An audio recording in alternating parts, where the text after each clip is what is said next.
All right, good evening, everybody. Did we all get a snack before we came back? Yes, no? I see some head shakes. I see some really tired eyes. Do we want to do jumping jacks? I'm just kidding. All right, so my name is Vernon Turner. I am a PhD student in the teaching and learning program at USC. I work with Dr. Cook, and it is my privilege to introduce our panelists tonight. So our first panelist is an Ella Baker trainer with the CDF Freedom School. She is an Atlanta native and the middle child of 7 children, which hopefully if they are still around for dinner, we can hear some stories, because I can only imagine what it was like growing up with 6 siblings. She also got her BA from Savannah College of Arts and Design and a BS from Georgia Southern University, and is currently working on her master's in education at Georgia State University in special education. She is passionate about student leadership and serving with children and their communities, which you can see in her work with the Children's Defense Fund Freedom School since 2014, her work for the last 8.5 years as a special education teacher, and her working and coaching volleyball, tennis, and softball. And for any of us here who have ever coached a sport and tried to teach at the same time, it is an impossible feat.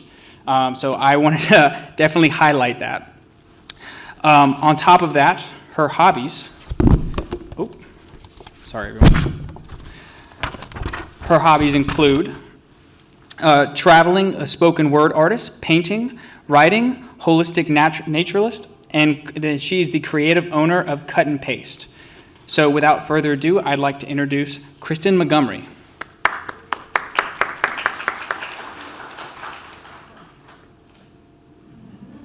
Just to make sure we all know who's who. All right, our second panelist is the Director of Culture and Equity for the Charles R. Drew Charter School in Atlanta. She got her Bachelor's of Arts in African American Studies from Emory University and has been invited to speak nationally on diversity, cultural inclusion, mentoring, leadership, networking, community building, project management, cultural competency, and cultivating belonging. She's also developed the Ngambic tool for the Academy to help leaders and motivators. So without further ado, I'd like to introduce Ms. Terry Gay, excuse me. I'm sorry. No worries, thank you. And it's Nambika. Nambika, I'm so sorry. I knew I was going to mess that up. I'm so sorry. And then our last speaker is also a Georgia native. She works at the Highlander Research and Education Center as an educational team leader. She's a former archaeologist and a public high school teacher. She is currently a doctoral student at Georgia State University, where she is studying social foundations of educational policy and its implications at the intersection of critical race theory, Black radical traditions, and womanist theologies. She also serves as an imam at her local mosque. And I wanted to highlight this. She's a founding member of the Atlanta Protest Chaplains Collective and the co-host, and this podcast has the most amazing name I've ever heard, the I'm Sorry, Miss Jackson podcast, a lyrical analysis of faith, love, apology, culture, and the movement. So without further ado, I'd like to introduce Miss Trina Jackson.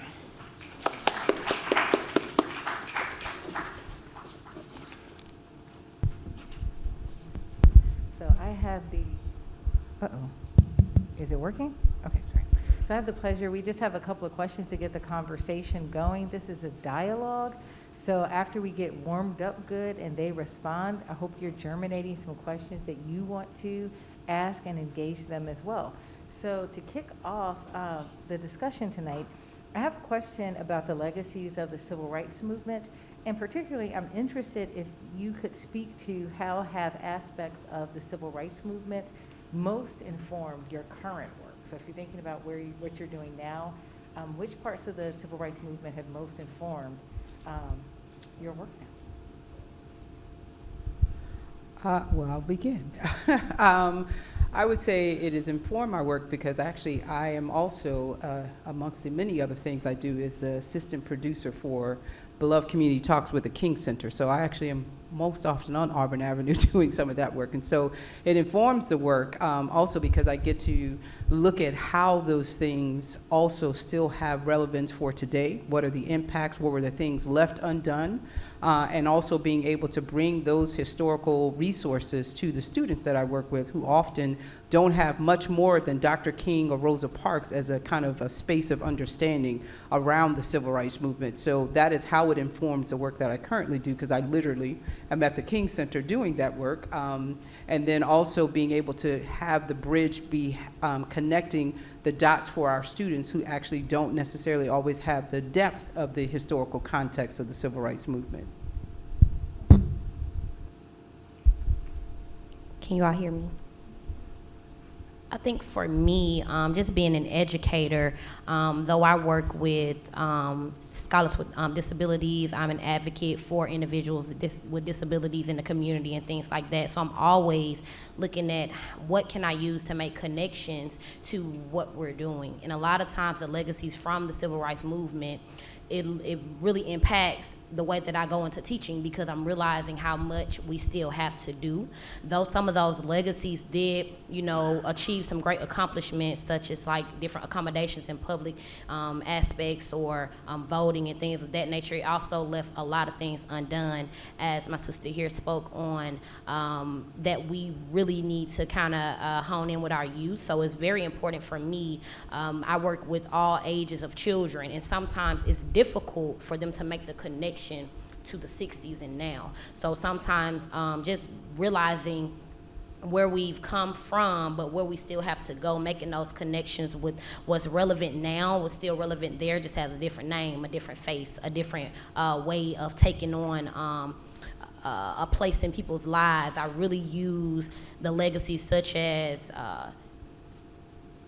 different acts towards, like the Brown, for me, the Brown decision, that's real big in my profession, being an educator, but it also lets me know that we still have inequalities in schools. We still have that impoverishment. Though there was desegregation, there's still segregations amongst classes and things like that. So it really impacts the way that I approach my teaching and approach just different things, working with my colleagues, and the way that I interact with the community. Thanks for that question. Can you hear me okay? I have to keep my mask on. So I'm gonna try to be brief, because preachers like to talk for a long time. So I'm thinking both locally and globally. So I am a Southern black girl. Like, I grew up in the rural South. When it's nighttime, it's dark. Like, my family's from Sapelo Island. Like, when the lights go out, it's dark. And so the connections to the movement is in part because I grew up understanding this movement. I heard the language of civil rights movement, but I grew up hearing it as the Southern Freedom Movement. That's what was called among the people that I was around, because it was rooted in the South. And I speak to my rural background because it was city folks, but there was a lot of country folk, right? And so much of how I understand the movement is from people like me, like rural black country folk. And I often say this about myself: I work as a teacher, but I live as a farmer. Like, 20 minutes from here I have a 10-acre farm, and I just fed goats before I came here, right? And so many of the people who were involved in the movement were rural black folks who were from the South, and I think Southern identity is often overlooked when we talk about social location. I think there's another place that I pick up, and so I'm going to kind of skip up to the global, is that one of the really big pieces of the Southern Freedom Movement, the consciousness of the Southern Freedom Movement, is that it wasn't just about us in our municipal or state or even regional location or even in the nation. It was very interconnected around the world, right? It was an international movement. People still look to us. I had a program with someone just a couple of months ago who were Israeli Black Panthers, right? I've met Japanese Black Panthers. I've met Tamil Black Panthers in the subcontinent of India. So it was a very international movement. And so that's a big part of also the work that I do. And the last thing I'll say is this is especially connected to the work that I do currently at Highlander, is that it has always been intergenerational, right? And the nature of educators in an intergenerational movement is that education is necessarily forward-facing, right? It is necessarily this pivot point in institutions, because what we're talking about in our movements is institution building, right? And in education, when we sit with our students, and I taught chemistry and physics, but when we sit with our students, we're basically giving them either implicitly or explicitly what's going to be important in the future. What we don't talk about, and what we do talk about, gives them all the clues about what is important and what isn't important. And so as we do that in intergenerational ways, with people who are ahead of us chronologically, people who are behind us chronologically, teachers really are weaving together, are that bridge in society, like on a society level, of what is going to be important later and what is important now. And so I think that sometimes as teachers, we forget how pivotal that is and how powerful that role is. Yeah, so what I'm hearing, right, you've all spoken to, in many ways, the legacy of what's left undone, but the undone is also intimately connected to how you understand what people were struggling for, right? That it was about human liberation, it was about access, it was about quality education.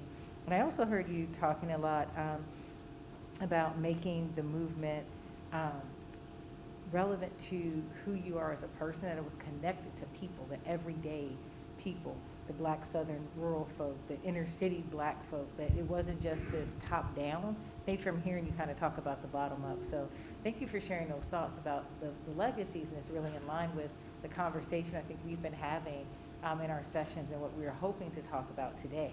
So in that spirit, right, I'm curious to find out, when you think about your work with young people, y'all spoke to young people or communities, what do you think is the most misunderstood or underappreciated aspect, right, of the civil rights movement, in either how we teach it, how they understand it, but what's most misunderstood or underappreciated? And then the flip is, why does it matter to get that right? I would say, from my perspective, because I also have been a teacher, and I think when you are ever a teacher, you're always a teacher. You just shift how you look at the world in terms of where your classroom exists. You kind of remove the walls that makes every place your classroom. So I would say the thing that, one, as a point of correction, even in my own statement, I don't think there was necessarily things that were undone. There were things that were not foreseen that were even potentially possible, and that would be as impossible as some of them thought it would be for us to get here. I think as you do this work now, and a lot of my work is steeped in kind of culture and equity, when we think about the cultural dynamics and the nuances that exist, there is this idea that what they were seeking is equality, and equality certainly was not the same as equity. And we have certainly learned that better than anything in the last couple of years, when we had the things that many of us have always understood about the inequities that exist in communities certainly were exacerbated by the pandemic. And so I think what we have to, one, recognize and give them great credit for is that, one, they did not operate from a place of what is comfortable. Because I think what we find is that many people have not moved as far along in the movement because people consider, what do I have to lose?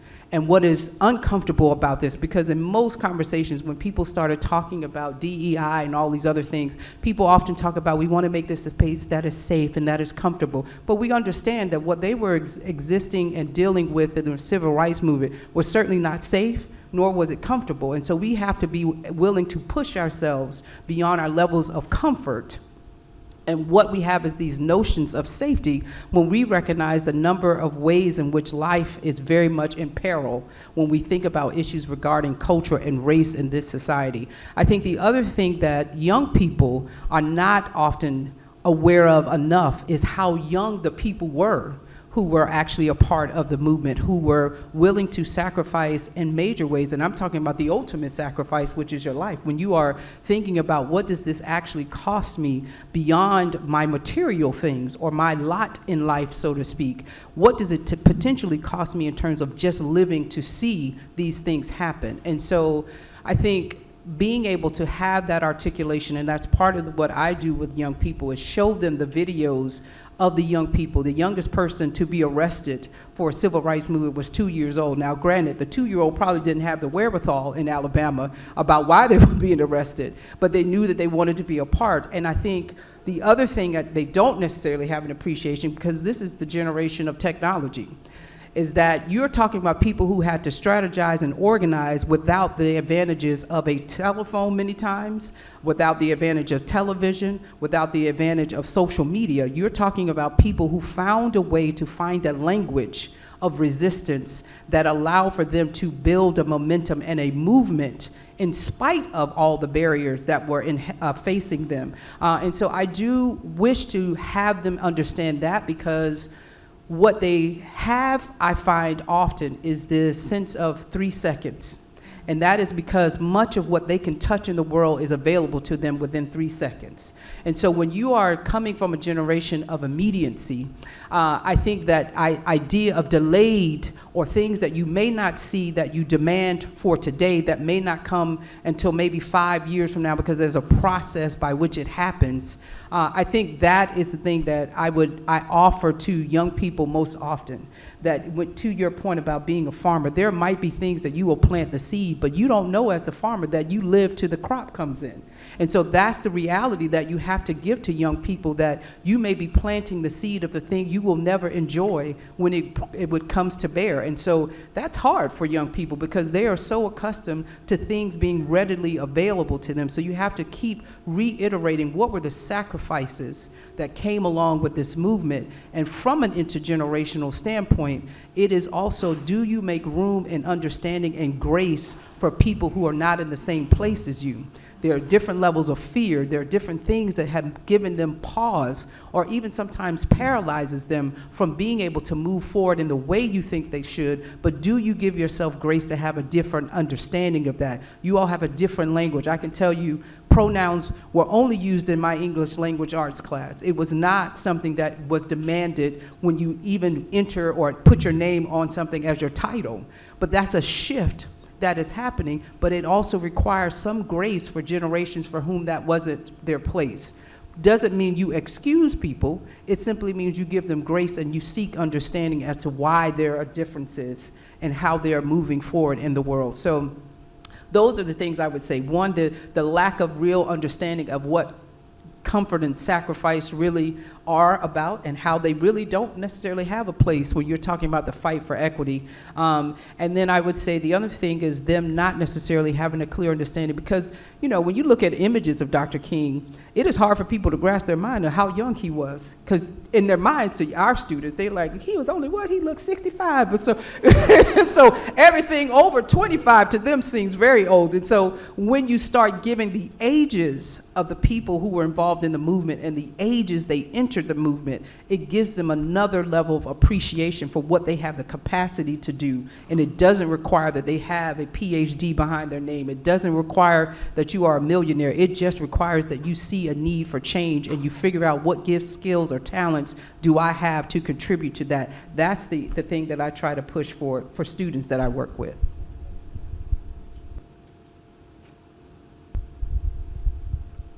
Thank you for that. And just to angel back off some of the things that you said, because you kind of spoke on something that I was going to say when it comes to like convenience and that instant gratification that a lot of people now kind of seek when it comes to justice, service, whatever it is that we're seeking. It's like that instant gratification. And I have to find myself at times kind of luring into that, because I've gotten comfortable at times. I have to remind myself, don't get comfortable.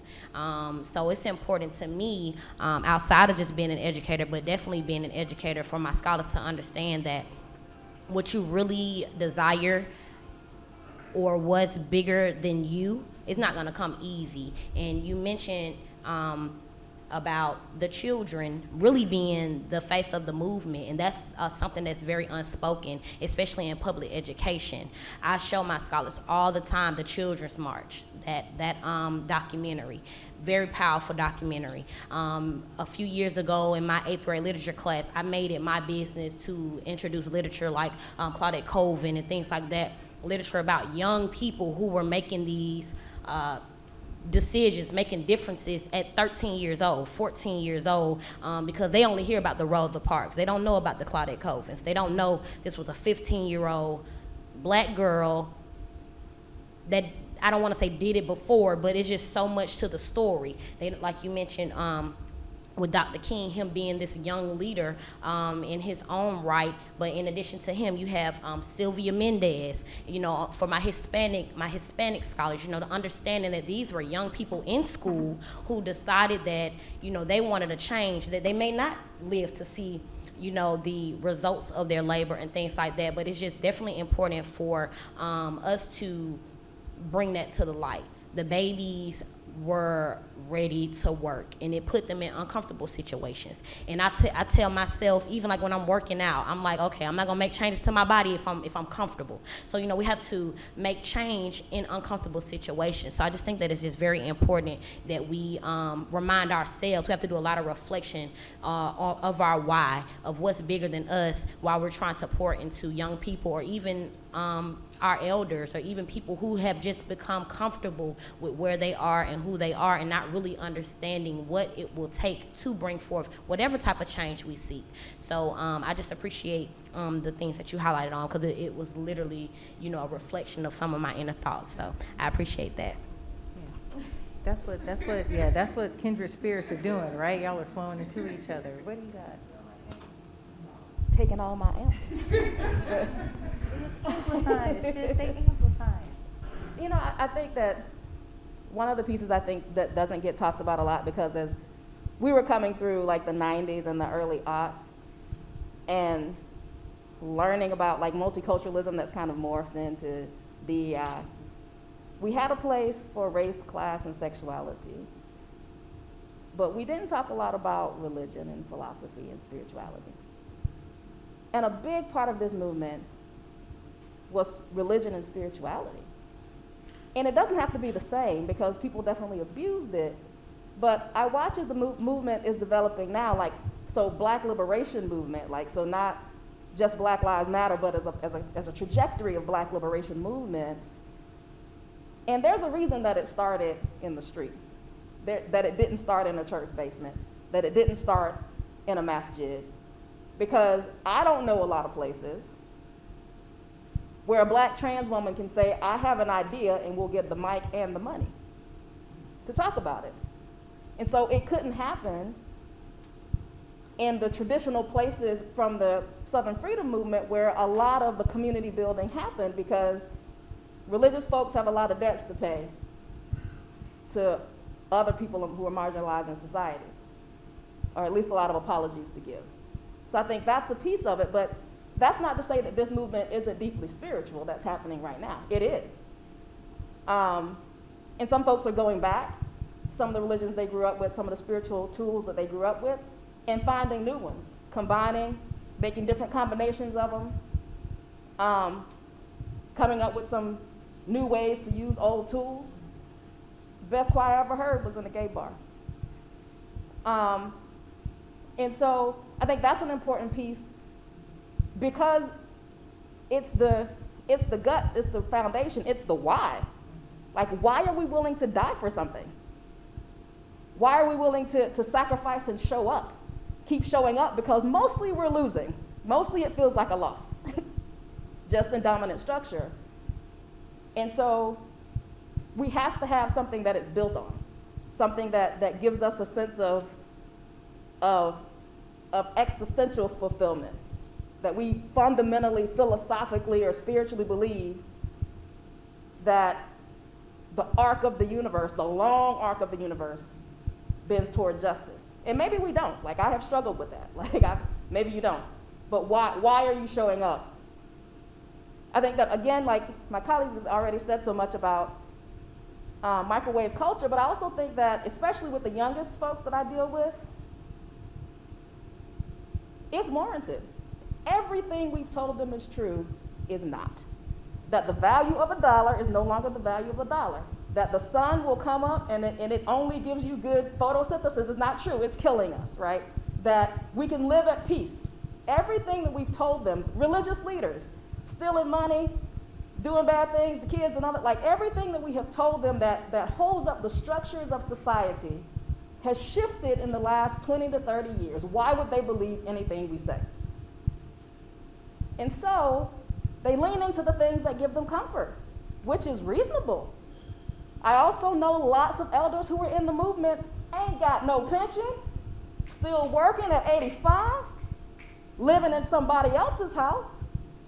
And I'm like, they look at them and say, I don't want to be like you. Why? And so we have to deal with what's being presented there. And so when we think about, like, what is the good life? What are we waiting for? What are we practicing for? Because I often talk about practicing liberation now. The microwave environment that we live in of like the right now, what it does so well, and people, you know, who work for social media will tell you they don't let their own kids get on it, because what it does is atomize us, it separates us, because one of the biggest foundations of the Southern Freedom Movement was community, right? Who are your people? Not just your family, but who are your people? And besides their peer age group, a lot of young folks don't know who their people are. And so I think that so much of the work that we're doing, whether we're in formal education or in community education and doing community governance, is giving people a sense of belonging, giving people a sense of who is my people, and that's, you know, is an expanding and contracting group, and you have perforated boundaries, but giving them a sense of who are the kind of people I want to be with, and do we have enough tactical unity, because you ain't got to be friends. But do we have enough tactical unity to work together? Because we have common cause and we have some common goals we're trying to reach. And so I think that sometimes we undercut our youth, because I got real mad the first time I got a paper that was clearly written with thumbs. I got real mad and felt disrespected. But they made good points. It's a different language. They use text language, leaving out vowels and stuff.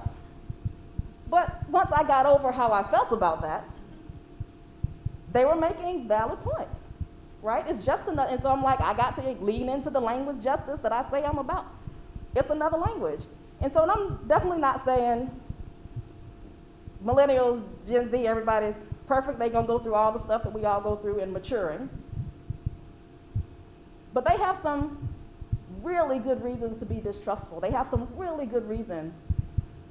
And so part of our work is to do what I'll say that we as teachers do. People often will come and say, how do I light a fire under these kids? How do I just did this whole tour in Denmark, and they have like one of the wealthiest countries in the world, the most socialized health, everything, and people are very despondent and depressed, and they're like, how do we light a fire under our kids to care about other folks in the world? And I say, as a teacher, we rarely light fires. That's rarely our job to light fires. Our job is to follow the smoke and blow on somebody else's fire. Because we find out what their passion is, and we blow on their fire, and we help them grow. Because if I got a fire and I'm trying to pass it to you, and you don't want it, there's not enough fuel to keep it burning. And I'm gonna do what? Burn out. And so we go to our students, and if they say, and I ask them what you want to do, and I want them to say be a chemist, but they say I want to be an influencer, I need to swallow my feelings and figure out how to get us from being an influencer to learning chemistry. You can be an influencer that knows chemistry, right? You can do both. And so I blow on their fire, because that's what solidarity is. It's not you be like me. It's me coming to ask you, what's important to you? What are you passionate about? How can I help you? And then you might turn around and help me because I helped you. And so as teachers, we blow on other people's fires for the most part. And so I think the question for you, for working with youth especially, and misunderstanding the movement is, what are they on fire about, and how can we blow on it? How are we gonna blow on this? Okay, so.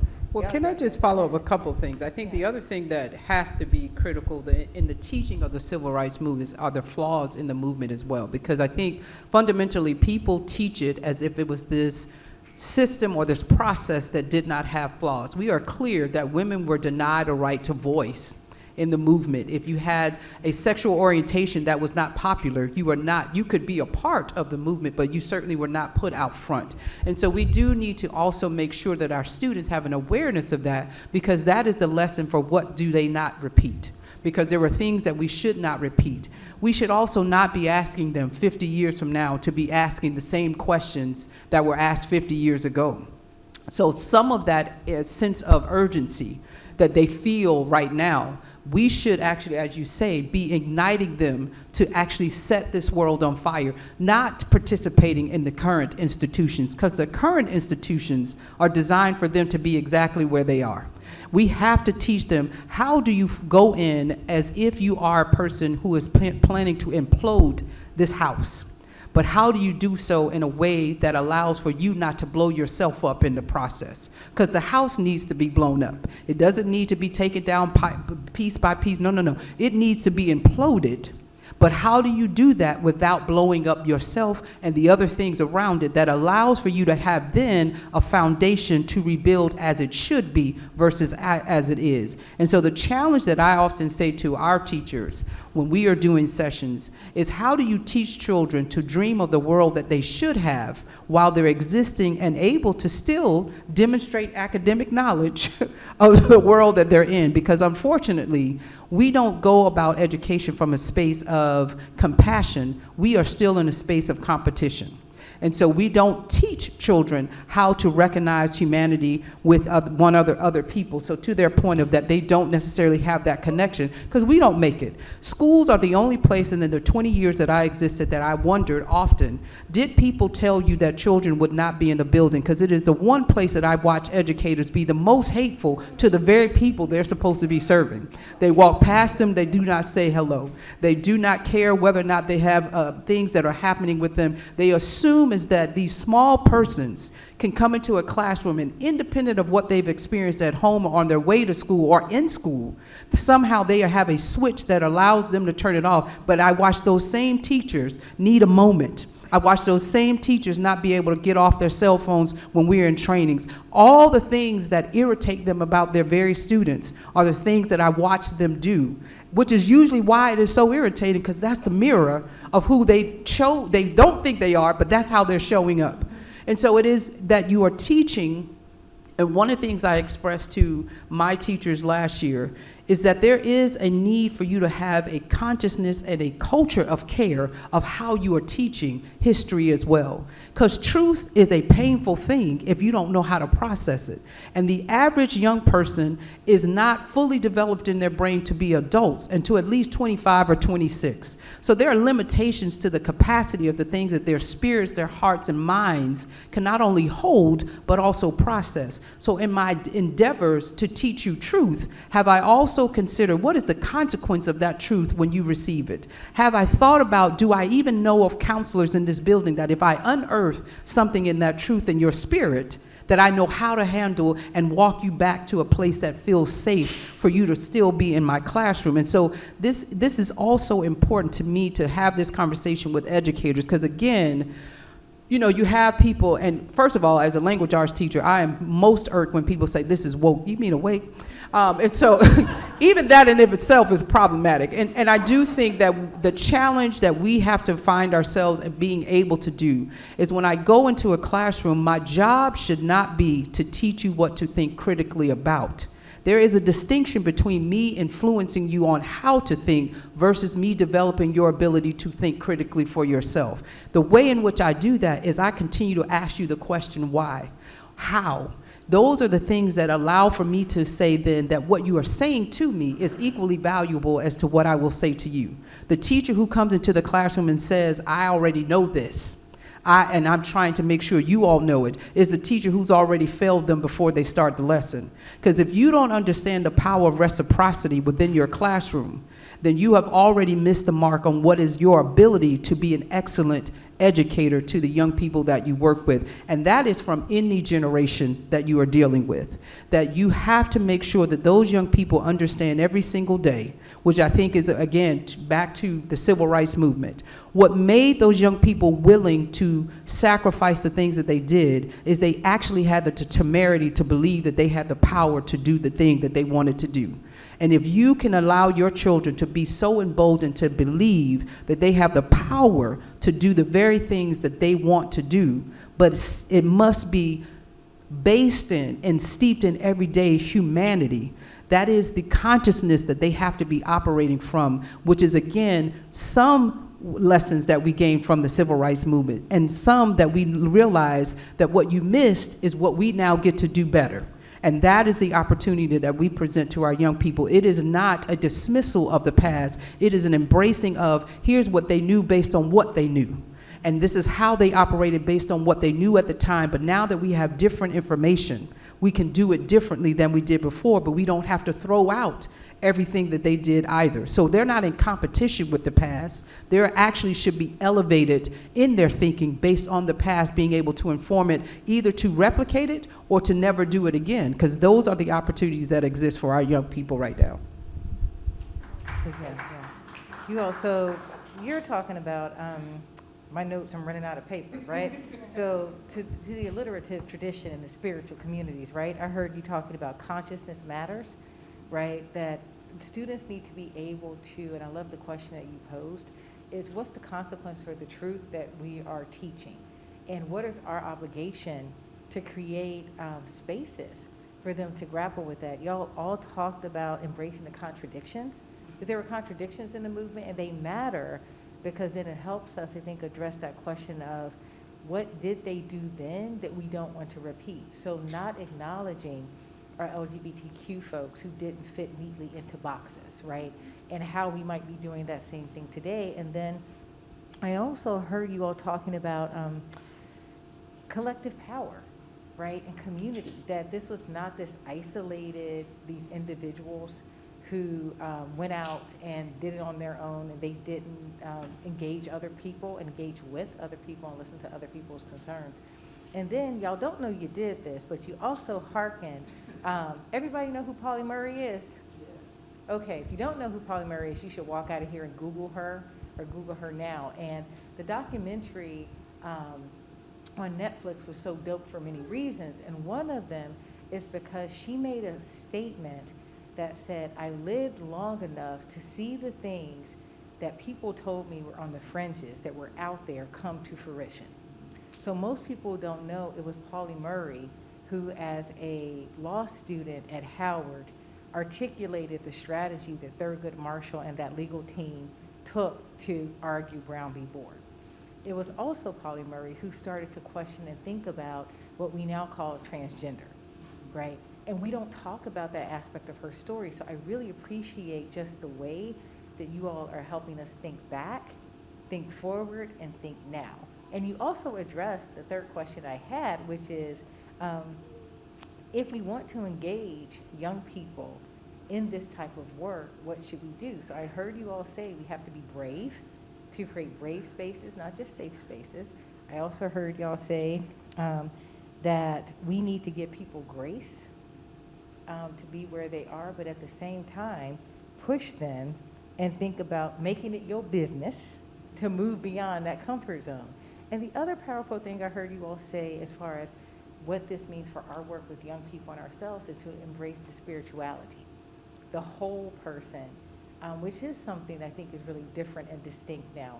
So with y'all's permission, I'm going to open it up to see if, and I'm sorry, Miss K, you didn't get a chance in because what happened was Trina lit a fire, Tara jumped in, I jumped in. So I want to give you a chance to see if you have anything that you want to offer before we open it up to the audience to see what questions and comments you all have.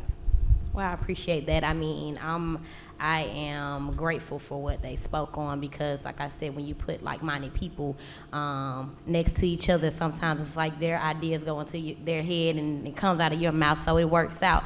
But I do want to add to that. I do think it's important as educators or just people that work with people to seek sensitivity training for yourself, because sometimes you mentioned about how can I handle the information I'm receiving, how can I process that, what happens when I'm introducing a concept that kind of triggers some trauma, that not only what my scholars have been through, but what it might be something that I experienced a long time ago that I suppressed, and now it's coming back up for me. So just I think having sensitivity training and just seeking guidance for yourself before even entering in certain conversations, certain lessons, or whatever the case may be when you're working with young people and people in the community. I think that is very important. And also not only providing that space for yourself, but also providing that for your scholars and the people that you're going to be working with, just opportunities for having that heavy dialogue and not shying away from it, because a lot of times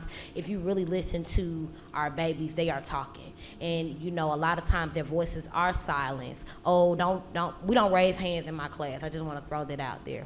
We have an understanding, we develop an understanding of how we're going to operate in a space. You have something that you want to offer up, you know, you have the freedom to do that. Of course, I do think it's necessary to introduce ways that work for people, having open minds and different perspectives, or respecting those that are speaking.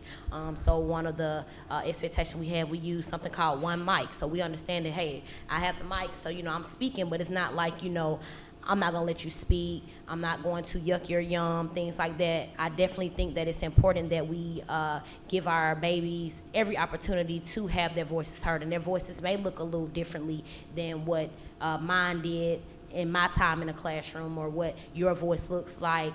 And we have to realize that that was done to us. Our voices were silenced as youth or as women, not really realizing, and just going back to the civil rights movement and different movements that we are still engaged in now. Women are put to the back burner. You don't hear about the flaws that you all mentioned. There were a lot of disagreements amongst leaders with those who followed Dr. King. Dr. King wasn't necessarily supposed to be the face. He wasn't necessarily the one doing all of the work and things like that. There were powerful women. I actually wore a shirt today that was mentioned. You know, Ella Baker was a prominent figure, a prominent woman who helped lead the movements that we know today into what we continue now. SNCC, those different young people oriented organizations that are doing the work that we're still doing now, and just trying to figure out, like you said, how can we improve what was done before to improve our quality of life, to improve the things that we care about.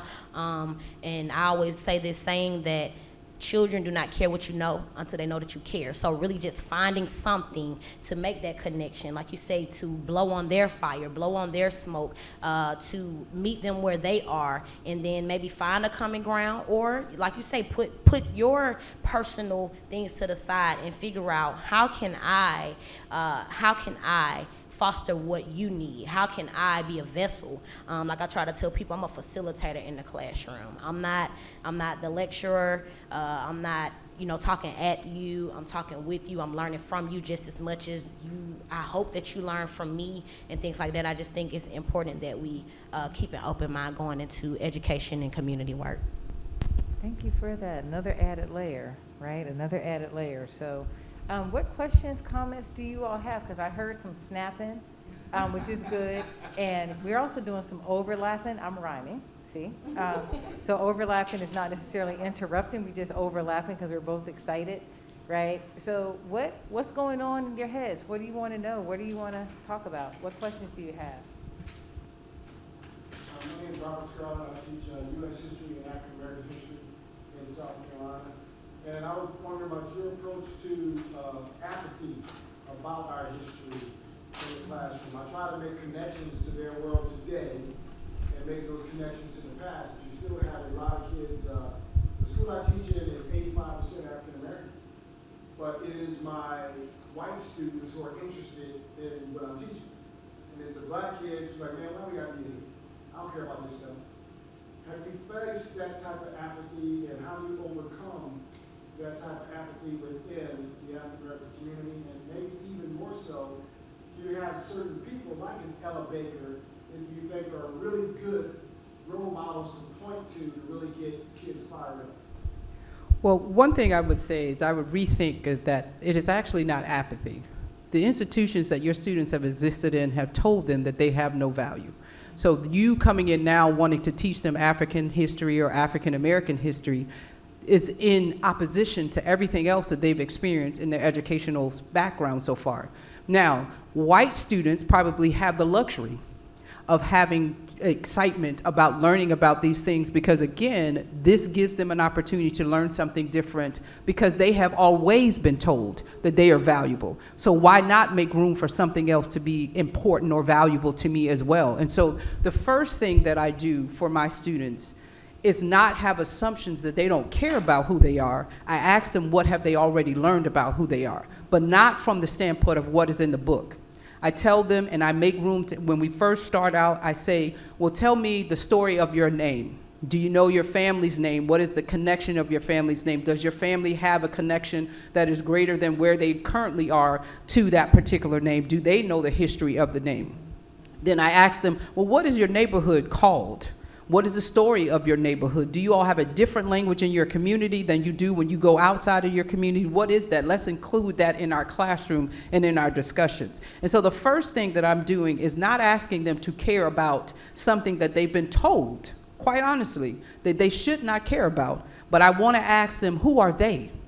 And if I understand who they are, then I can start saying, oh, wow, I don't know if you realized when you told me that story, it reminded me of X, Y, and Z things that happened, and that their history certainly begins far before they became Americans. And so that's the other part of being able to make those connections for them. If they liked Black Panther, there's a new movie that is coming out with Viola Davis, which I have objections to, because I do think that they're a phenomenal continent of African actors that they can employ, but that's a whole nother thing. But there are things that are the stories that you can also be connecting. But before you get to the thing that they've been taught not to appreciate, what is the level of appreciation that you have for who they are?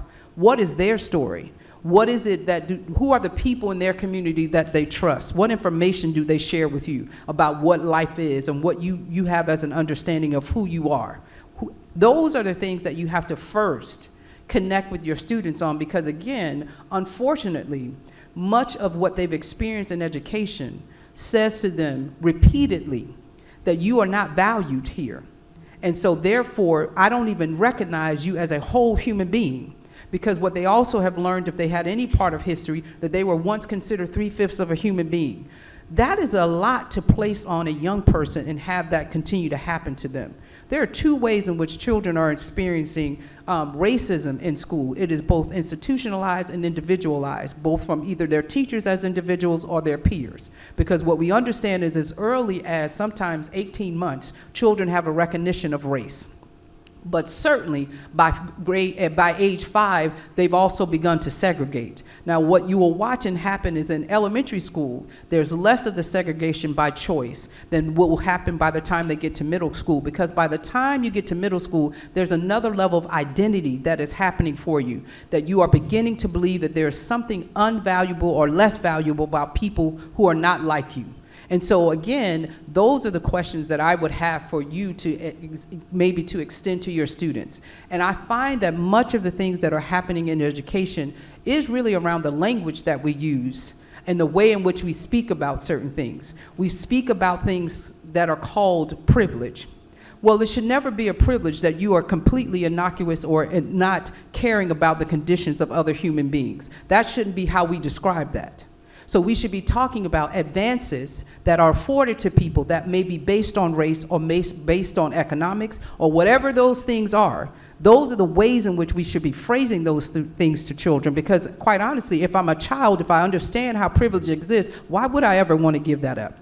And so if I'm phrasing it differently and having different conversations around language, that helps us to move the needle on what our children experience as well, because you can also ask them, how does language change for you all? In my generation, and again, as a language arts teacher, when you say something is all caps, that means that it's all capital letters, and if you write it, what we've learned in business is that means you've typed angrily.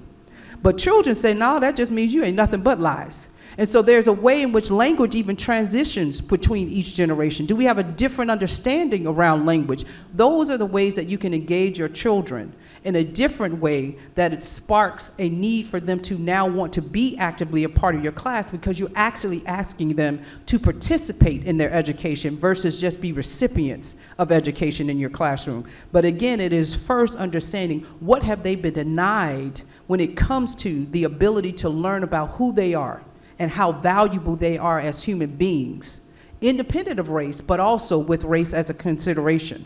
What are the things that are different racially? Because again, we talk about race, and I grew up, I think maybe I'm the only non-Georgia native, grew up in East New York, and I have friends who are as dark as I am and same texture of hair and all of those things, but don't speak a word of English because they are not from the United States and their families were not. Black is a shared race, but it's not the shared culture for us. And so there are also assumptions people make about shared identities when they just look at all of us.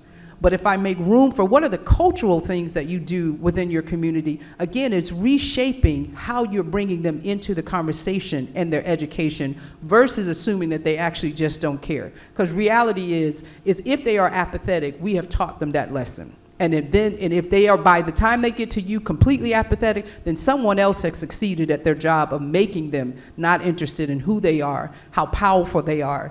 And again, just from language.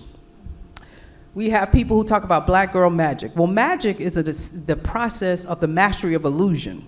We don't want black women to be masters of illusion because what we typically are alluding to is that we're okay when we're falling apart. So I don't need you to think of me as being magical because I have no intent of disappearing.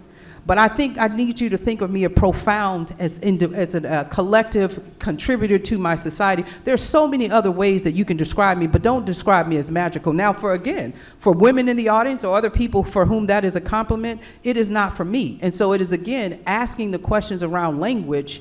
Does it even apply to everybody in your classroom? That's the opportunity that you actually have with your students. And being in South Carolina and Penn Center and all the other things that are, historically Gullah and all of those things that are steeped in culture, it is also extending the invitation to other people because sometimes it may just be your personality they're not connecting with. But if my goal is for them to be smart or better, then I've realized that, there are multiple ways that I come to the same thing. And a lot of times your students respond differently to just having a guest in the space with them as well who's an expert or that or have a different perspective for them to consider. So that would be the only other thing I would invite all of you all to do, to invite in the other voices in the classroom as guests, because what you also set your children up to understand is they are valuable enough for people to want to spend time with them. It doesn't have to just be their teacher. Other people are equally invested in who they become and what powers they have because they want to come and talk to them. That's important for your students as well. So those are the things that I would just offer, just a different way of thinking about that apathy that you called out. And then also, what are the opportunities that you have to make room for who are they first? Who do they believe they are right now? And then help them to make the connection to how they got to that kind of identity for themselves. And what's real powerful. Yeah, thanks. And thank you so much, Robert, for that question. Because it's really going back to our community norms that we talked about, is like speaking our truth and being willing to be uncomfortable. And I'm also clapping on the inside and outside. I'm also hearing you say embrace community, right? That we have to not be the only ones working with our kids. That there is a community of people who care deeply about the students in our classrooms. And if we're only trying to do it ourselves, we're going to fail because we can't be everything to these students, to our students. And the other thing that got me excited was oftentimes we don't value the larger community enough to bring them in, to see them as co-partners and co-laborers in educating our children. And so that idea, which I hadn't thought about, so thank you, that a young person can see a guest speaker as saying, this person thinks I'm valuable enough to show up. And I don't know about y'all, but we've had that experience. I've had that experience a lot, right? Where somebody who I didn't think would take the time to talk to me. Even now, it's like they're coming to spend time with me. That makes me feel good, and then I invest in a very different way. So I really just appreciate the question, because I think we've all felt that way. I appreciate the framing that what's wrong with our questions, right? The language of our question, because that's telling us something about how we answer it. So other thoughts, other questions? One final thing Yeah. is diversify the people you also bring into the classroom with them. Varied diction has a value to children. Because what it says to them is that even if I don't speak the so-called standard language, I still have a value to bring. And so diversifying the voices that you bring into classrooms with students as well helps them unconsciously make a connection that there's not a set uniform that I have to wear that allows for me to actually be someone who can be valuable to my community. If it is the local barber or whoever, there are people within your community that may not possess the educational backgrounds that students assume guest speakers will have, but they will bring forth to your students something without even being spoken that says every single person in my community has the opportunity to be of value. And again, it could be the lessons that you learned of what not to do and what you will do differently. Or it is also expanding for them this idea of what leadership can look like.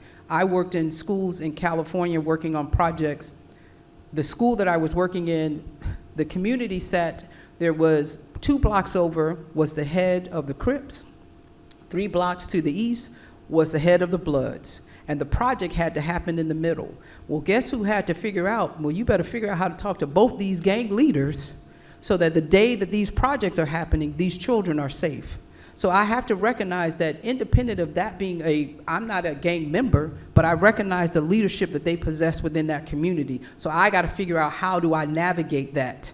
Now, I will tell you all, that's a skill that everybody does not possess, so I'm not encouraging you all to find, that is not one. So you do have to know who you are when you step into those situations and also know how to navigate those in a way that fosters what you want to have happen. And in that scenario, they decided to sit on opposite sides because we were working on a baseball field and doing murals. They sat on the opposite sides to ensure the safety of everybody from their side and vice versa, but they refused to allow anybody to come to the middle that was not about supporting the project and the children, because they had prioritized their children even though they were gang members and gang leaders in their own rights. And so it is, again, respectfully understanding who are the people in those communities that have the power to shift your children and to have them think about things that maybe they had not thought about before.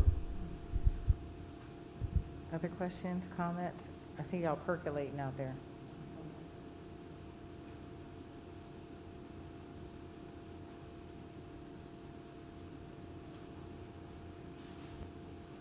If you're also looking, that documentary is on Amazon Prime, not Netflix. Yes. Yeah, it's Amazon Prime. I've been watching a lot. I would hate for you to go down a rabbit hole on Netflix and get caught up. My bad. You know what Netflix is on my mind, right? Is Strange Things. So sorry. That's the forefront. But you're right. And if you don't know who Polly Murray is, she is someone who, when I think about gaps in our knowledge, right, and why don't we know, or we may know, I knew her as writer and author first, but the more I dug, I was like, what in the layers? And I think that's something that when we're engaging with the long arc of civil rights, we forget about the layers of people, right? They were people, so they loved folks, they had their hearts broken, they were sisters, aunts, mamas, friends, daughters, they were artists, you know, they had struggles, they struggled with depression, and they, you know, so there are these things that I think we don't humanize the people in the movement enough, so that then the kids, our young people ourselves, we don't see that we should be human. And thank you for saying that you don't like black girl, nothing don't like, the language around black girl magic is problematic, because I think we often unintentionally, in our choices of language and how we teach the civil rights movement and movements in general, we're not intentional enough. And so then students are picking up the messages that we don't want them to pick up, because we're not taking time to be intentional. And then we back up and say, you know what, I'm sorry, I got that wrong, scratch that. This is what I didn't, what I meant is this. So they can see us doing that kind of self-correction. But any other thoughts, questions? You all got it. Okay, Robert is like, go for it. Wait, is there another one? Bernie, you had a question up? Oh, and someone in the middle? Okay. So Trina, first I wanted to say your comments about millennials, I appreciate it. Thank you. Especially specifically to it being okay that sometimes millennials feel disillusioned by comment earlier about the layer of the civil rights movement being religious and philosophical, often being left out, especially in public schools. And I wanted to know if you could speak to why do you think that is, and what the detriments to students' education is because that's left out. Thank you for that question. So I think that part of the gap is that, especially in the South, we are, even though in the US we are consistently identifying as less religious, religious identity is actually really, really important in the South, whether you religiously identify or not, right? When I first moved to Atlanta, the two questions that people asked me the most was, how many children do you have, and where do you go to church? And I said, none, and nowhere. And so people summarily tried to get me married, and in a church, and then when I finally found my mosque, they also tried to get me married. Joke's on them, I'm married to a woman. But she's an Episcopal priest, so, you know, it works out. But we can marry each other. But I think that a lot of people don't know how to talk about religion in non-confessional ways, right? Religion is a discipline of study. Like, I have a theology degree. My master's degree is in theology, and I studied religion, conflict, and peace building, not because I wanted to deepen my practice, my own Islamic spiritual practice, but because as an archaeologist, I kept working on sites around the world where people were killing each other over the artifacts because of what they believed God said.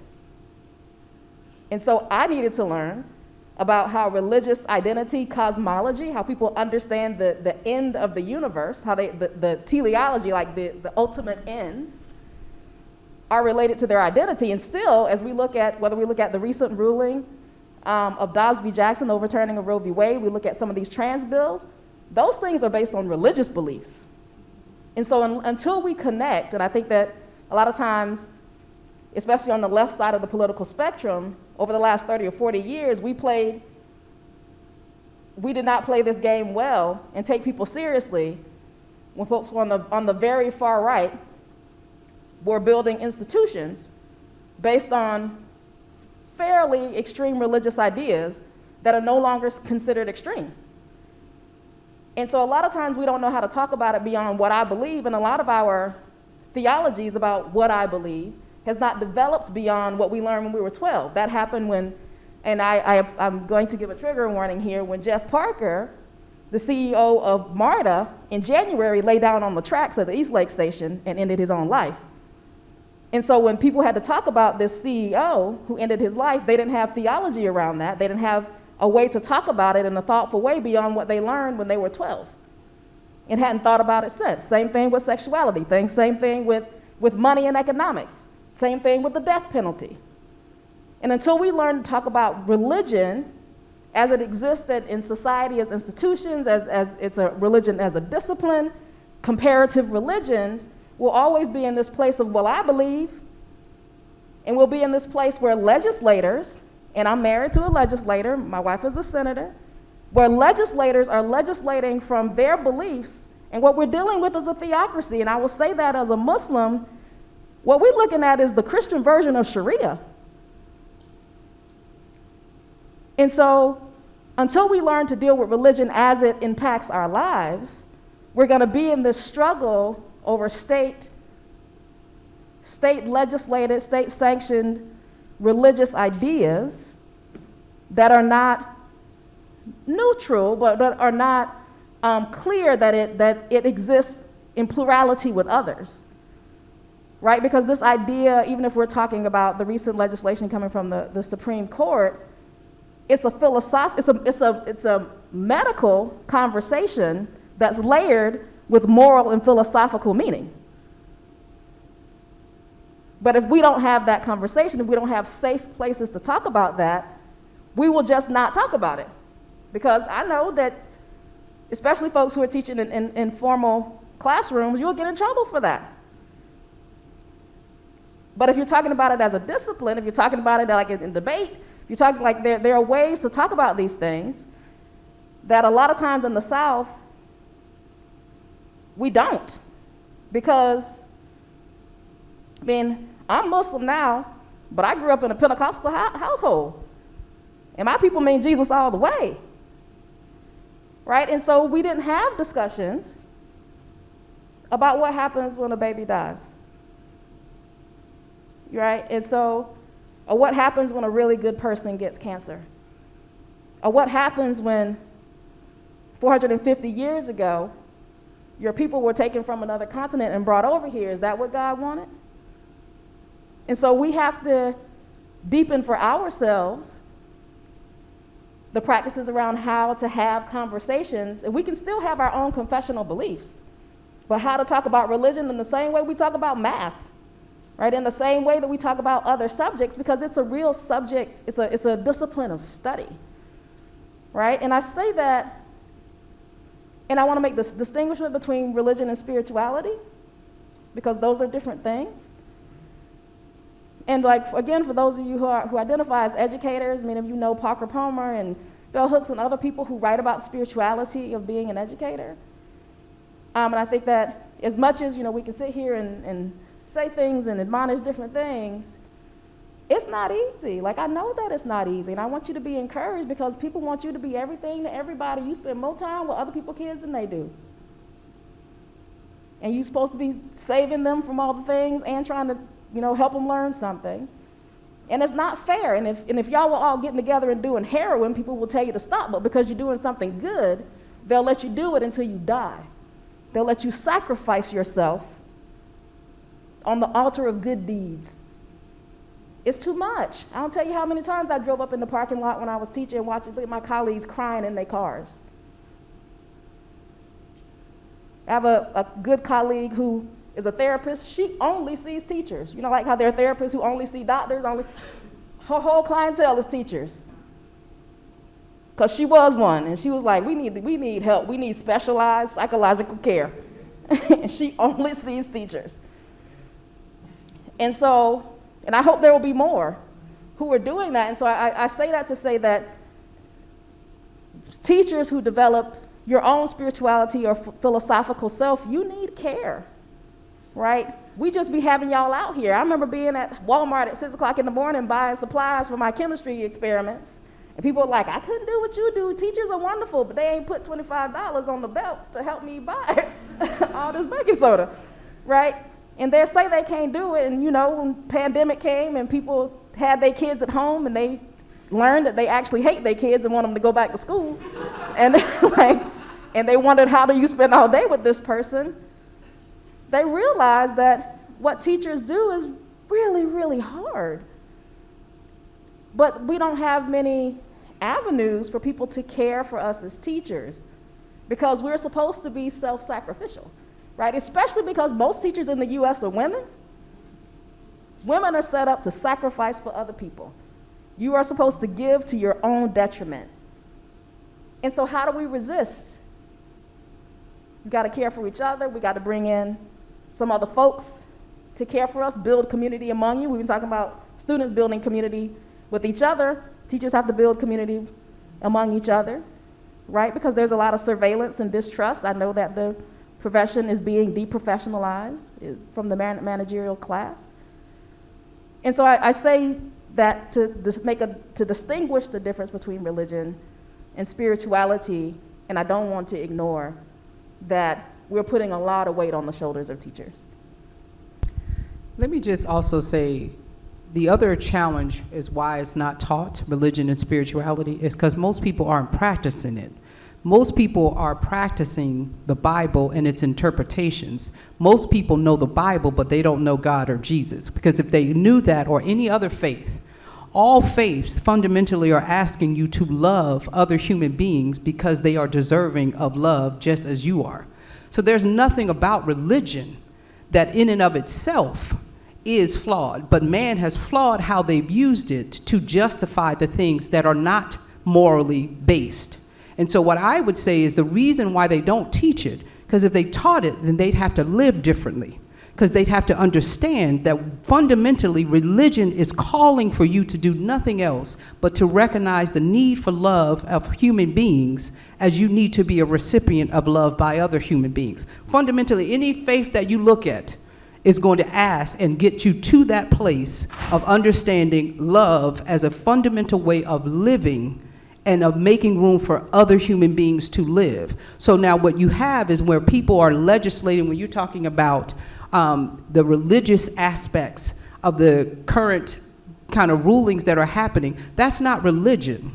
That's the practice of things that you have interpreted what that Bible that you thought you knew actually was calling you to do. And so again, if we go back, most people don't know what religion and spirituality is. And therefore, they can't teach what they don't know. And so that's why they don't necessarily bring it into those conversations, because again, if I bring it into the conversation, it requires then that we have a different responsibility to one another than what I've told myself when I've interpreted or accepted someone else's interpretation of a biblical or religious book. It's telling me that I should be doing. Religion in and of itself is not legislation. Religion is not about you necessarily following the tenets. It is what is your connection to whatever you identify as a higher being or some higher power for yourself. That is not going to be anything that is legislated by someone else who stands in front of you and asks you to tithe to prove that you are a believer of that faith. So there are many different things that we have put into religion, and we call it religion, but it is a disconnect from a higher being that how we practice what we call. And so the irony is that we are talking about that this is a religious thing, but it is so disconnected from the religious figures that exist even in the books that people tell themselves that they read and understand when it comes to what it means to be a person of faith. So that is what I would say is the contradiction